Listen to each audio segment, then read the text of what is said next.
I want to start with a catalogue entry. Not the kind you can look up online, not the kind that appears in any searchable finding aid or digitized institutional record. I'm talking about a handwritten entry on a card, part of a physical index for a collection held in what the card describes as the sub-lower repository, level 3, at the Bodleian Library in Oxford. I found a reference to it in a 1923 administrative letter that had been misfiled in a box of building maintenance records. The letter was routine in every respect except one line. One line that refers to materials held in the lower restricted repository and to the need for, in the letter's exact phrasing, continued discretion regarding the third level contents in communications with external parties. I wrote to the Bodleian's archive department. I asked about the lower restricted repository, third level. I received a courteous response informing me that all publicly accessible collections appear in their online finding aids and that requests for restricted materials require institutional affiliation and formal advance approval. I wrote back asking specifically about the third level. I have not received a response. That was 3 years ago. Let me tell you what we're told about university libraries and archives. We're told they are custodians of knowledge. The great institutional libraries of the Western world, Oxford, Cambridge, Harvard, Yale, Heidelberg, Bologna, the Sorbonne, present themselves as the opposite of secrecy. Their purpose, their stated reason for existing, is preservation and access. Knowledge safeguarded for the benefit of humanity, available to scholars, legible to history, open in principle if not always in practice. But here's the strange part. Here's the thing that first caught my attention, and that once you see it, you cannot unsee it. Every major university in the world has underground space beneath its oldest buildings that is not publicly catalogued, not accessible to researchers, and in many documented cases, not acknowledged in official floor plans or architectural surveys.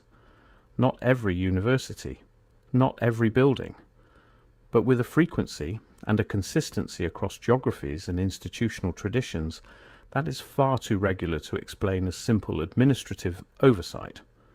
The pattern repeats with unsettling precision. I need to be precise about what I mean when I say sealed vaults, because what I found during 3 years of inquiry is not what you might expect. I'm not talking about conservation storage. Modern archival temperature and humidity control is well documented. Institutions publish the specifications, they build climate-controlled stacks, and they tell you about them because controlled storage is a point of institutional pride. I'm not talking about the kind of restricted access that applies to recent records, personnel files, donor agreements, legal correspondence. Those restrictions exist, they're logical, and they're documented. I'm talking about something different, something architectural, something that predates modern conservation science and modern administrative practice by decades, in many cases by centuries. Underground chambers in the oldest university buildings on Earth, whose purpose is unspecified in surviving construction records, whose contents are not catalogued in any finding aid I have been able to locate. Chambers that, in a number of documented cases, appear in floor plans from one era and then disappear from floor plans of subsequent eras, as if someone decided they should no longer be visible on paper. In 2004, during structural reinforcement work on the foundations of the Radcliffe camera in Oxford, contractors working for the university reported encountering, beneath the known basement level, a bricked-up passage of uncertain age connecting the camera's foundations to what appeared to be a larger space beneath the adjacent Bodleian quadrangle. The contractors were instructed, according to an account I obtained from one of the workers through a contact in the construction industry, to brick it back up and not to document the discovery in their structural report. The structural report, which is a public document, makes no mention of the passage. The source asked not to be named. I understand why. In 1988, during renovation work at the University of Bologna, the oldest continuously operating university in the Western world, workers carrying out foundation repairs beneath the Palazzo Poggi reported a chamber below the deepest known cellar level containing, by their description, stone shelving along 3 walls and a raised stone platform at the centre, whose purpose was not apparent. The chamber, they noted, was dry, despite being below the water table level, affecting the surrounding foundations, which they attributed to a drainage system of unknown construction they could not identify a source for. A brief mention of the discovery appears in internal university documents I obtained under Italian administrative transparency legislation. The documents describe it as a pre-existing architectural feature of uncertain historical period. No further investigation is recorded. The renovation continued. The chamber was sealed.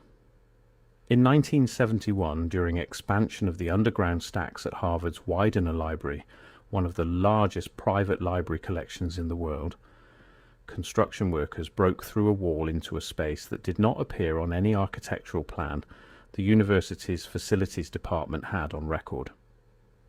An internal memorandum I found in Harvard's institutional archives, filed under a heading I can only describe as deliberately ambiguous, Building Systems Anomalous, describes the space as a vaulted chamber of approximately 12 by 8 meters, with stone walls showing construction methods inconsistent with any period of documented building at the site, and with, in the document's exact phrasing, evidence of previous use in the form of iron fittings in the floor and ceiling whose function could not be determined. The memo was written by a facilities manager named Theodore Vance, who notes that he brought the chamber to the attention of the university's then provost. The response, he records, was to seal the chamber, reassign the workers involved to other projects, and, in his words, discourage further discussion of the find. Theodore Vance retired from Harvard in 1973. He does not appear in any subsequent institutional history of the university's facilities department. His name does not appear in the Harvard Alumni Directory. I have been unable to locate any record of him after 1973.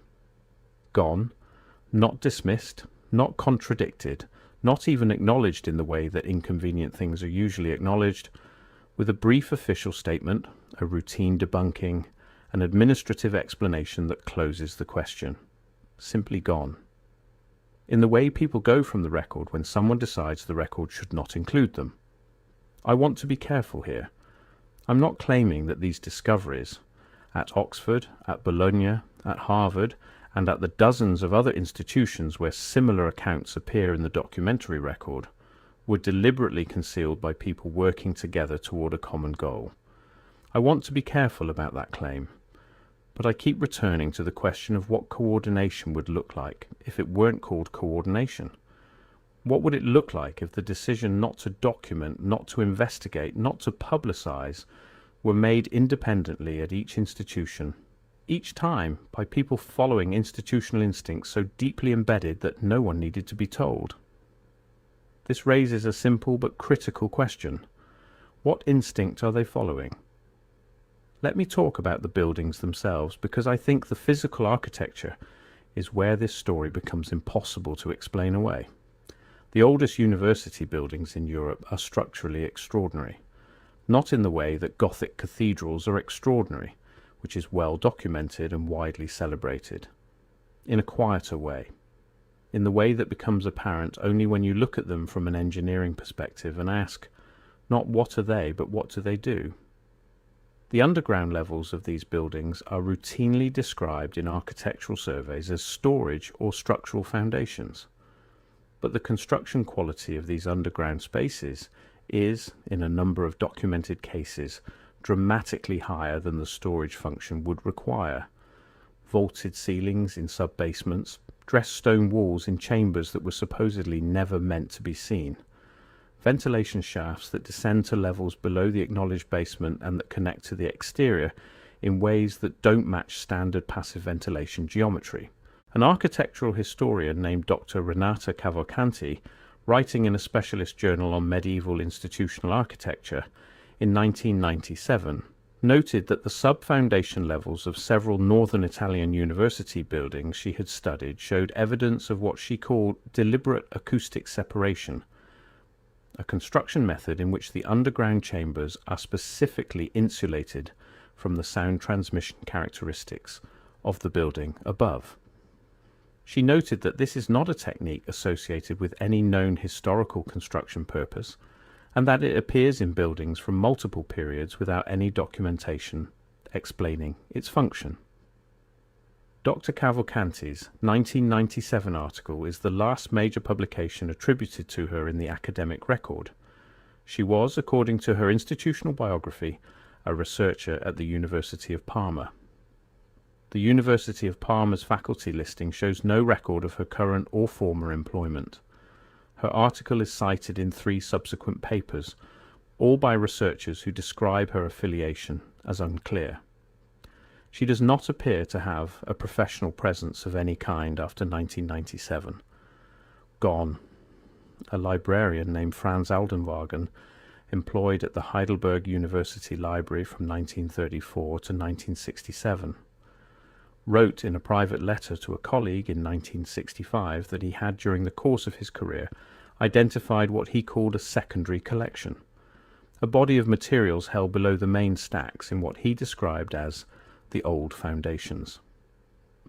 Materials that did not appear in any catalogue he was aware of, and that he had been, in his words, gently but firmly discouraged from examining by 3 successive directors of the library. He describes the materials in terms that are frustratingly vague. Old volumes, some in languages he could not identify, and objects he describes as of instrument-like character, though he offers no further description. The letter was among a small collection of personal papers donated to a German provincial archive by his family. I found it there in 2021. Franz Aldenwagen died in 1971. He does not appear in any history of the Heidelberg Library. A cataloguer at the British Museum Library, which is now the British Library, named Margaret Elspeth Holt, wrote in 1952 to the then principal keeper of printed books that she had, during routine maintenance work in the lower storage level, encountered materials she believed required specialist attention. Materials she described as not consistent with any cataloguing system she had encountered, and as possibly requiring external scholarly review. The principal keeper's response, which survives in the British Library's internal correspondence files, reads in its entirety: "Thank you for your note. The materials you describe are known to the department and are being handled appropriately. Please direct any future questions about the lower level to me directly and not to external parties." Margaret Holt's name does not appear again in the library's correspondence archive after that exchange. Her service record shows her employment terminating in December 1952, 6 months after the letter. The listed reason is personal circumstances. Gone, gone, gone. Not a fringe researcher operating outside the institution, not a conspiracy theorist, a facilities manager at Harvard, a career librarian at Heidelberg, a cataloguer at one of the most prestigious knowledge institutions in the world. People doing ordinary work in ordinary jobs who encountered something in the lower levels and reported it through official channels the way responsible employees report things. And then, with a consistency that I find difficult to attribute to coincidence, are no longer part of the institutional record. The pattern repeats with unsettling precision. Here is where I have to raise the problem that is, to my mind, the most intellectually challenging aspect of this entire story. The world-spanning coordination problem. The universities I'm describing are not connected by any administrative authority. Oxford and Harvard are independent institutions in different countries, with different founding philosophies, different governance structures, different archival traditions. The University of Bologna and Heidelberg predate the existence of the nations they're now located in. And yet the pattern of sealed underground chambers, uncatalogued materials, and staff members quietly disappearing from the record. After proximity to the lower levels appears with remarkable consistency across all of them. And beyond them, in Sao Paulo, in Calcutta, in Cairo, in Tokyo, in cities where the modern university was established in the 19th century as part of the same civilizational project that was simultaneously standardizing medicine, codifying the sciences, and building the institutional framework of what we now call the academic consensus. How do you coordinate that? How does the practice of maintaining sealed, uncatalogued sub-basement levels beneath the oldest buildings of the world's knowledge institutions happen simultaneously, without apparent coordination, across institutions whose relationship to each other in every other respect is one of competition and independence? The official answer would be tradition. Old buildings have old features. Old institutions accumulate things they don't fully catalogue. This is the texture of institutional history. It's not a conspiracy. It's age and bureaucracy. But here's where the official answer collapses. Neglect doesn't produce deliberately acoustic insulated sub-basements. Neglect doesn't produce dressed stone shelving in chambers sealed from above. Neglect doesn't produce ventilation systems of unknown origin that maintain dry conditions below the water table. Neglect doesn't produce a consistent cross-institutional pattern of retiring or simply losing track of the staff members who report encountering these spaces. Neglect is passive. What I'm describing is active. Active maintenance of specific conditions, active management of access, active administration of what I can only call institutional forgetting. And now the timeline. Because the timeline is where this becomes impossible to ignore. The sealing of these underground levels, or the transition from whatever these spaces were used for to whatever they are now, sealed and uncatalogued and inaccessible, occurs with remarkable consistency in a specific period, the latter half of the 19th century, the 1860s through the 1890s, with a secondary wave of closure and reclassification occurring in the years immediately following World War I. Think about what else was happening in that window. The standardization of academic disciplines into their modern forms, the establishment of the peer review system, the formalization of what counted as legitimate scholarship and what didn't, the period in which the modern university became recognizable as such, with its faculties, its degrees, its research programs, its role as the singular legitimate arbiter of knowledge in the Western world. The same period in which the underground spaces were being sealed is the period in which the universities were deciding what knowledge was. And whatever was in the lower levels, apparently, did not fit into the category of knowledge that the new institutional framework intended to recognize. I want to tell you about a specific moment that I keep returning to. In 1906, in the aftermath of the San Francisco earthquake, engineers documenting damaged buildings at the University of California produced detailed structural assessments of the older faculty buildings from the university's founding period in the 1860s.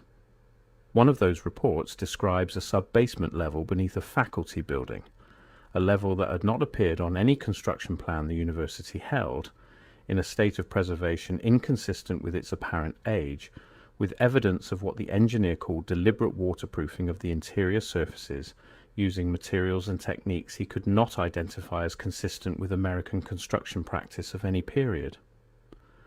The chamber is documented in the assessment report. It appears clearly described with dimensions and observations, and then it disappears from every subsequent piece of documentation related to the building's reconstruction. The 1908 reconstruction plans show the building's footprint in full detail. The sub-basement is not there, not marked as filled, not marked as demolished, not mentioned at all, as if the engineer who documented it had written his report and then the report had been filed somewhere that no one responsible for the reconstruction was likely to find it. Maybe that's what happened. Maybe it was bureaucratic accident. The silence was deafening. Here is what I find myself unable to resolve. These institutions, the ones with the sealed chambers, the uncatalogued lower levels, the staff members who disappear from the record, these are the same institutions that serve as the ultimate authorities on what is and is not true in the Western intellectual tradition. When a historical claim is challenged, the answer is to consult the scholarly literature, to defer to the academic consensus, to trust the accumulated expertise of institutions that have been doing this work for centuries in precisely these buildings. These are the buildings. And within these buildings there are levels that the buildings will not discuss. Let me try to describe the shape of what the partial accounts suggest is down there, because I have spent a long time reading the fragments that survive, and when you read enough of them, a shape does begin to emerge. These are not standard archival collections. The witnesses don't describe bound volumes of manuscripts or boxes of correspondence or the physical remains of normal institutional life. What they describe, when they describe anything at all, is something else. Objects of instrument-like character, materials in unidentified scripts, items whose function is unclear but whose arrangement suggests they were placed with deliberate care. Spaces engineered for conditions, acoustic and thermal and structural, that go far beyond what storage would require. Engineered by whom? Under whose authority? In what period? The oldest of these institutions are approaching 1,000 years of continuous operation. Whatever is in the lowest levels of those buildings has been there by definition since before most of what we think of as recorded history began. The University of Bologna has been operating since 1088, Oxford since 1096. Whatever came before those institutions, whatever the buildings were built on top of or built to house or built to protect, has been sitting in the sub-basements in continued discretion, to use the Bodleian's phrase, while everything that we call knowledge was being built above it. What was being kept? What was being kept from? I want to come back to Margaret Elspeth Holt, the British Library cataloguer who in 1952 wrote a letter to a supervisor saying she had found something in the lower level that needed attention. Who was told, gently but with unmistakable finality, to direct any future questions about the lower level to management and not to external parties? What did she see? What was the shape of it? What language was it in, if it was written? What did objects of instrument-like character look like to a trained cataloguer who had spent her career handling books? What was it that made her reach for the phrase possibly requiring external scholarly review rather than simply cataloguing it herself? I don't know. I have no way of knowing. What I know is the outline, the shape of what is not there in the public record where it should be. There are chambers beneath the great universities that no one who works there will discuss with external parties. There are ventilation systems running below those chambers, maintaining conditions for materials that are not catalogued. There are construction methods in those chambers that engineers who have encountered them cannot place in any known building tradition. There are staff members who encountered these spaces and then ceased to be part of the institutional record. And there is a period, the latter decades of the 19th century, in which all of this was sealed up and the ceiling was folded into the administrative routine of institutions that were simultaneously becoming the world's arbiters of acceptable knowledge. The evidence suggests something much larger than routine archival practice at work. The official explanation, to the extent that there is one, is that old buildings have old features, and old institutions accumulate things they don't fully document, and this is simply the weight of history, the inevitable imprecision of archiving centuries of accumulated material. The official explanation requires us to believe that the imprecision is uniform, that the failure to catalogue appears specifically in the lowest levels of the oldest buildings across independent institutions on multiple continents, that the acoustic engineering and waterproofing and unknown construction methods appear in spaces that were supposedly too unimportant to document, that the staff members who encounter these levels consistently disappear from the subsequent record by coincidence. That is a great deal to ask us to believe. Once you see it, you can't unsee it. I want to end with something small, the thing I keep returning to, the continued discretion, that phrase from the 1923 Bodleian letter, not new discretion, not discretion about a recent acquisition or a newly sensitive document, continued discretion, as if the discretion had been in place before 1923, as if whoever wrote that letter, whoever received it, understood without elaboration or explanation what the third level was, what was in it, and why external parties should not know, as if the knowledge of what was below was itself passed down, administered, maintained as carefully as whatever it was being applied to. Who are the external parties? We are. The people outside the building, the people without the access that requires institutional affiliation, advance approval, and knowing who to ask and how to ask in a way that communicates that you already know why you're asking. Somewhere below the reading rooms and the stacks and the carefully indexed and digitized collections of one of the great knowledge institutions of Western civilization, in a space whose catalogue number I found in a misfiled letter in a box of building maintenance records. Something is being kept. What it is, I cannot tell you. What I can tell you is that it is being kept actively, that the ventilation systems are running, that the conditions are being maintained, that at some point someone looks at the third level and decides that the continued discretion is still warranted, that the external parties should still remain external, that whatever is in the lower restricted repository is still better kept there. And the most unsettling part of this is not the secrecy. Institutions keep secrets. That's not surprising. The most unsettling part is the composure. The 1923 letter does not read like a document from an institution managing a crisis. It reads like a document from an institution managing a routine. Continued discretion. As if this were simply part of how the institution operates. As if it had always been part of how the institution operates. As if the people who built these chambers and the people who sealed them and the people who have maintained the sealing across the generations since understood that this was permanent, that the external parties would remain external, that the third level would remain closed. For how long? The chambers are still sealed, the ventilation systems are still running. Whatever is in the lower restricted repository has been in continued discretion for at least a century that I can document, and for an unknown period before that. And somewhere, in an institutional record system I cannot access, filed under a heading that requires clearance I don't have, there is a catalogue entry written by someone who knew what they were looking at and knew what to call it. That knowledge is also still there, below the buildings that tell us what is worth knowing, below the institutions that tell us what is true, still there, still silent, still waiting for someone to ask the right question to the right person in the right way, and still, somehow, not answered. The silence was deafening.